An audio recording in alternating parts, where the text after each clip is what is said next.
রাজধানীর আফতাবনগরে রোববার রাতে আলোচিত কন্টেন্ট ক্রিয়েটর হিরো আলমের ওপর হামলার ঘটনা ঘটেছে।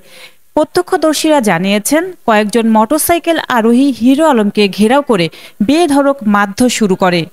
হামলার সময় গুরুতর আহত হিরো আলমকে স্থানীয়রা উদ্ধার করে প্রথমে কাছে একটি হাসপাতালে নিয়ে যান। পরে অবস্থা অবনতি হওয়ায় মুগদা মেডিকেল কলেজ হাসপাতালে ভর্তি করা হয়েছে। হিরো আলমের স্ত্রী রিয়া মনি জানান, তার স্বামীর অবস্থা খুবই আশঙ্কাজনক। ডাক্তাররা দ্রুত হাসপাতালে পরিবর্তন করার পরামর্শ দিয়েছেন। তিনি সকলকে দোয়া করার আহ্বান জানিয়েছেন। রাত 10:15টার দিকে হিরো আলমের অফিসিয়াল ফেসবুক পেজে জানানো হয়, আফতাবনগরে তার উপর সন্ত্রাসীদের হামলা হয়েছে এবং অজ্ঞান অবস্থায় তাকে মুগদা মেডিকেল কলেজ হাসপাতালে ভর্তি করা হয়েছে।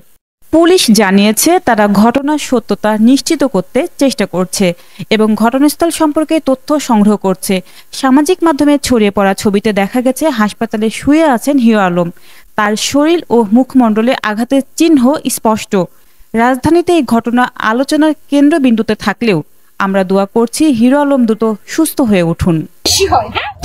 তাহলে সেই ক্ষেত্রে আলমও তো ঘোষণা দিচ্ছে সে রাজনীতি ছেড়ে দিচ্ছে।